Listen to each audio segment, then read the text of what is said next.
qui a la plus grande économie ici, dans la sous-région, au niveau de la CEDEAO.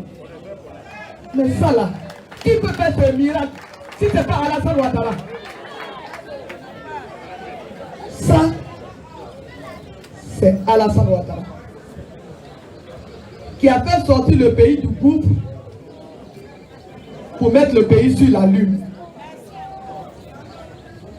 qui a fait sortir le pays du trou pour que le pays soit à ce niveau-là, qui a fait sortir les Ivoiriens de la misère pour qu'aujourd'hui, les Blancs là, les rapports qui ont été faits, les rapports n'ont pas été faits par la Côte d'Ivoire, ça n'a pas été fait par des Ivoiriens, ce sont des rapports qui ont été faits par le Fonds monétaire international, par la Banque mondiale, par de grandes institutions. C'est eux qui ont analysé tout ce qui se passe dans tous les pays africains. Il le faut pour le monde entier. Il faut ce qu'on appelle une évaluation et puis après ils donnent les résultats. Quand ils ont fait leur évaluation, ils se sont assis chez eux là-bas. Ils ne sont même pas venus ici. C'est quand ils ont fini de faire leur évaluation. Quand ils ont eu les résultats, ils ont même annoncé les résultats avant que le gouvernement ne soit officiellement informé. Et c'est comme ça qu'ils ont dit que la Côte d'Ivoire a la première économie au niveau de la CEDEAO. Que la Côte d'Ivoire est le pays où chaque habitant a le revenu le plus élevé. C'est-à-dire que quand on regarde la population, nous on dit qu'on est pauvre, non? Mais ce que nous on a là, en français simple, ce que chaque Ivoirien a là, c'est plus beaucoup que ce que les autres ont dans les autres pays de la CEDEAO. Pour un pays qui sort de plus de 10 années de crise, pour un pays qui était dans le chaos, pour un pays qui était dans l'abîme, qui est un pays où rien ne marchait, où tout était chaos. Aujourd'hui, ce pays-là, on était dernier il y a 9 ans et aujourd'hui on est premier. La Côte d'Ivoire était dernière il y a 9 ans, en 2011, 2010, 2011. Aujourd'hui en 2020, la Côte d'Ivoire est première. Qui dit mieux? Qui peut faire ça? Il est le meilleur ou il n'est pas le meilleur? Il est le meilleur ou il n'est pas le meilleur? Et le meilleur c'est qui? Le meilleur c'est qui? Le meilleur c'est qui? Ça ce n'est pas... Vous savez, ce ne sont pas des choses lancées en l'air. C'est la raison pour laquelle nous sommes très à l'aise. Vous nous voyez, on va partout faire la campagne. Et partout où on va, il y a la mobilisation. Parce que nous sommes à l'aise. Ce que nous disons là, on ne ment pas, on n'invente pas, ça se voit. Si on dit, avant 2011, il y avait l'insécurité en Côte d'Ivoire. Est-ce qu'en 2010, on pouvait se réunir comme ça ici? À Bobo ici. Est-ce qu'on pouvait se réunir comme ça ici à Bobo? Dehors comme ça? Mais aujourd'hui, pourquoi on se réunit ici? Parce qu'il y a la paix, parce qu'il y a la sécurité. Donc si je dis qu'aujourd'hui en Côte d'Ivoire, tous les Ivoiriens peuvent se déplacer du nord au sud, de l'est à l'ouest, en passant par le centre, sans aucune tracasserie, sans insécurité, c'est vrai ou c'est faux? Si je dis aujourd'hui, les Ivoiriens peuvent aller à l'hôpital, trouver des médicaments, trouver des médecins, des infirmiers, être soignés, c'est vrai ou c'est faux? Si je dis que les femmes peuvent aller à l'hôpital aujourd'hui pour aller accoucher dans de bonnes conditions, c'est vrai ou c'est faux? Si je dis qu'à Bobo ici, on a l'un des hôpitaux les plus modernes de Côte d'Ivoire, c'est vrai ou c'est faux? Vous avez vu comment l'hôpital a été réhabilité? Nous on ne ment pas, c'est la vérité. Voilà, c'est du concret. Benyabala, c'est la vérité. Maintenant, si je dis, je n'ai pas fini. Je n'ai pas fini. Merci. Si je dis, chaque jour que Dieu paie, il y a des Ivoiriens, quelque part en Côte d'Ivoire, qui depuis 1960 jusqu'à aujourd'hui n'avaient pas d'eau potable. Mais aujourd'hui ont de l'eau de robinet, de l'eau potable. C'est vrai ou c'est faux? Même à Bobo ici, il y a des quartiers où il n'y avait pas d'eau. Aujourd'hui ils ont de l'eau.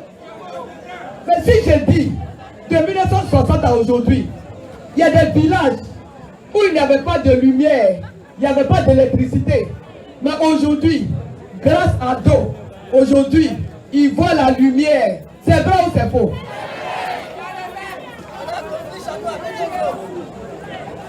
On me rappelle qu'il y a quelques mois, il n'y a même pas 3 mois, on a construit un château d'eau pour donner de l'eau potable à Bédier-Kro, à Daokro. C'est vrai ou c'est faux? Bédier n'a pas été président.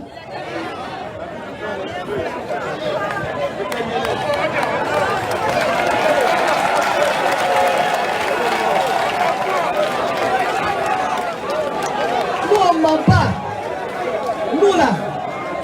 Nous là, nous sommes les enfants d'Ado. Ado, quand c'est bon, il dit c'est bon. Quand ce n'est pas bon, il dit c'est pas bon. Quand il dit il fait, il fait. Quand il ne peut pas faire, là, il ne dit pas qu'il va faire. Nous sommes ses enfants. On ne ment pas. On ne dit que des choses qu'on peut vérifier.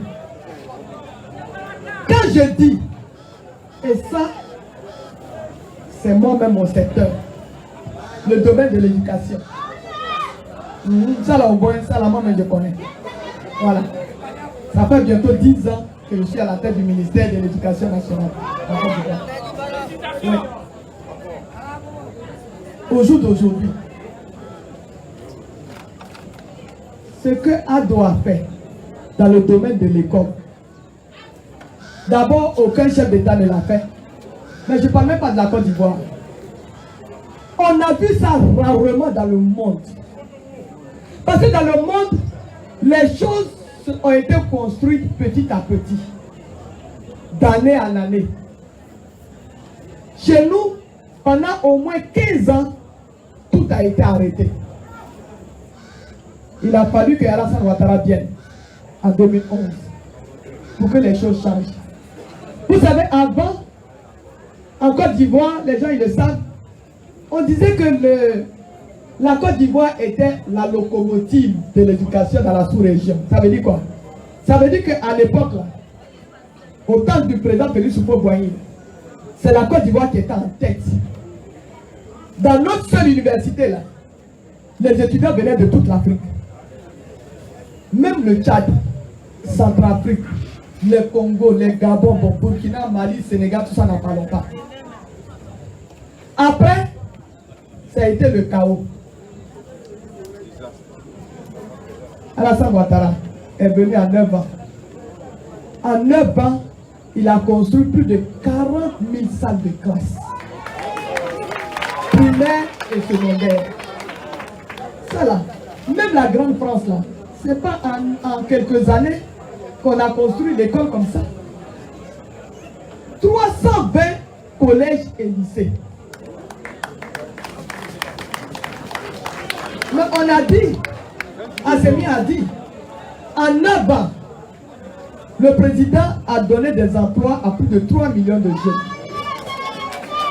Mais dans notre secteur, il a recruté plus de 81 000 enseignants en 9 ans. Tu n'as jamais vu? Tu n'as jamais vu?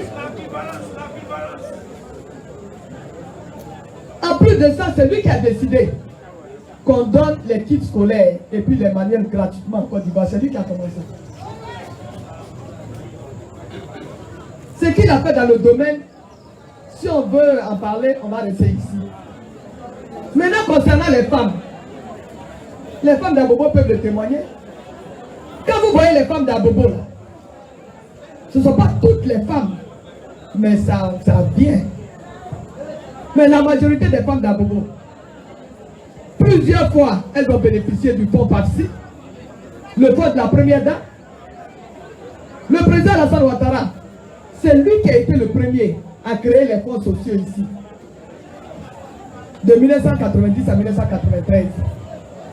Fonds, on appelait ça fonds N-Femmes, c'était pour les femmes, et puis fonds jeunes. Quand il est parti, ça a été supprimé. Il a fallu qu'il vienne au pouvoir. Il a commencé avec 1 milliard qu'il a mis à la disposition de sa femme, la première dame. Mais ça a été tellement bien géré par la première dame et son équipe qu'aujourd'hui, c'est 20 milliards qu'il met à la disposition des femmes pour leurs projets, pour leur commerce, pour leurs entreprises, pour tout ce qu'elles veulent faire. Sans tenir compte de leur appartenance politique, ethnique ni religieuse. Ça là, c'est Mme Dominique Ouattara, je vous demande de l'acclamer. Donc, nous, ce sont des choses concrètes. Alors, quand je dis que le président a aidé les femmes, c'est vrai ou c'est faux? Quand je dis que le président a créé des emplois pour les jeunes, c'est vrai ou c'est faux? Quand je dis que ce pays-là est en paix, c'est vrai ou c'est faux? Qu'il y a la sécurité, c'est vrai ou c'est faux?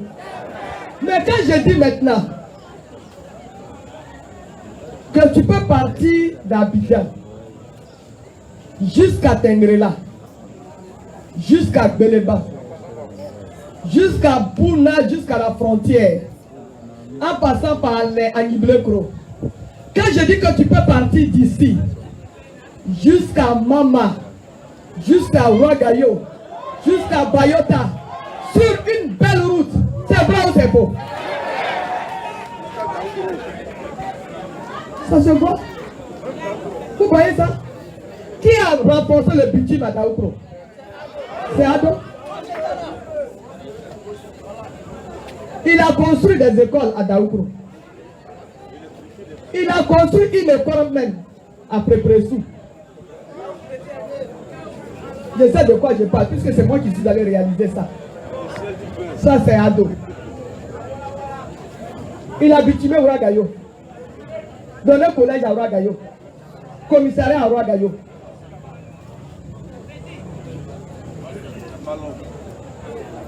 Donc vous voyez, quand on parle du bilan d'Ado, on n'invente rien. On n'invente rien, c'est du concret. Oui, c'est inattaquable. Mais c'est la raison pour laquelle nous sommes très heureux en tant que directeur de campagne d'Ado, parce que lui-même, il nous a facilité le travail. Il nous a facilité la chose avec son bilan. Puisqu'on s'en va à une élection, il y a 4 candidats. Sur les 4 candidats, il y a 3 qui ont déjà géré le pays. Il y a Ado, il est président depuis 9 ans. Henri Konan Bédié, lui, il a été président pendant 7 ans. Il y a Api Guessan, il a été premier ministre de Gbagbo Laurent, qui a géré le pays pendant 10 ans. Donc chacun a son bilan. Cette élection-là, c'est bilan contre bilan. Nous, je n'ai pas que présenter peut-être le 10e du bilan de votre candidat, de notre candidat. Un bilan très positif. Excellent. Mais en plus de son bilan, voici quelqu'un qui a des projets. Parce que ça aussi c'est important. Tu as ton bilan et puis tu as tes projets. On te demande, mais quel est ton projet pour la Côte d'Ivoire? Quel est ton projet pour les femmes, pour les jeunes, pour les hommes, pour les personnes âgées? Voici quelqu'un qui a donné l'assurance maladie, même aux agriculteurs, pour que les Ivoiriens puissent se soigner, être en bonne santé, parce que c'est important. Donc voyez-vous, tu as un bilan. Et puis tu dois avoir un ou des projets pour le peuple. Tout le le monde connaît son bilan, tout le monde connaît ses projets. Mais en face, non seulement ils ont un bilan négatif, mais ils n'ont pas de projet pour la Côte d'Ivoire et pour les Ivoiriens. Quand on leur demande, on attend le micro, leur seul projet, il ne faut pas que Alassane soit candidat. Oh, ça là aussi. Mais, tu as ton parti t'a choisi. Mais toi tu veux choisir le candidat de l'autre parti. Est-ce que ça c'est possible? Ça c'est possible? Ça ne peut pas être possible. Donc, chers responsables de la campagne du président Alassane Ouattara, je l'ai dit, le président Ouattara a fait ce qu'il a à faire. Parce qu'il nous a donné un bilan qui est très positif. Si le président Alassane Ouattara était un produit, on allait dire que notre candidat est un produit facilement vendable. Parce que son bilan est là, qui parle à sa faveur. Il a un projet pour la Côte d'Ivoire et les Ivoiriens. Maintenant, ce qui vous reste, c'est de faire en sorte que s'il y a encore quelques personnes qui ne sont pas bien informées, il faut aller leur parler du bilan de Ouattara. Mais les Ivoiriens connaissent déjà le bilan de Ouattara. C'est la raison pour laquelle, convaincus, en grande majorité, ils ont demandé à Alassane Ouattara d'être candidat. Regardez les candidats. Sur les 4 candidats, il y a un dans son parti, il a éliminé tous les candidats pour être le seul candidat. Bon, je n'ai pas dit le nom de quelqu'un. Hein. Maintenant, il y a un autre. Lui, il dit les candidats de son parti. Il y a plusieurs personnes qui se sont levées pour dire non, il n'est pas le candidat de notre parti. On ne le reconnaît même pas comme le président de notre parti. Vous le connaissez, non? Bon, je n'ai pas dit le nom de quelqu'un. Maintenant, il y a le troisième. Lui, il était dans un parti. Il voulait être candidat là-bas. Il y a quelqu'un qui s'est levé. Comme il éliminait tous les candidats, il a éliminé. Le petit a dit, bon d'accord, c'est pas grave. Moi, comme on ne veut pas de moi dans mon parti, je m'en vais chercher les parrainages. Il allait chercher les parrainages. Or, dans son parti, il avait des supporters. Or, dans son parti, il y a des gens qui voulaient de lui. Les gens lui accordaient leur parrainage. Et lui, il est candidat. Donc, vous voyez, les 3 là se sont battus pour être candidats. Maintenant, il y a un candidat. Celui-là même qui nous réunit ici. Lui là, on a pleuré. On l'a supplié. On lui a demandé pardon. On a tout fait pour qu'il soit candidat. Il dit non, lui, il ne sera pas candidat. Mais Dieu avait décidé qu'il allait être candidat. C'est la raison pour laquelle j'ai apprécié tout à l'heure quand on nous a demandé de nous lever pour observer 1 minute de silence à la mémoire de notre candidat, ex-candidat, notre ancien Premier ministre, Amadou Gon Coulibaly, qu'il repose en paix. Après son décès, tout le monde s'est levé encore. Vous voyez la différence? Est-ce que vous suivez mon analyse? Pendant que certains se battent, ou se sont battus pour être candidats, les Ivoiriens se sont battus pour que Alassane Ouattara soit candidat. C'est ça qui fait la différence entre lui et les autres candidats.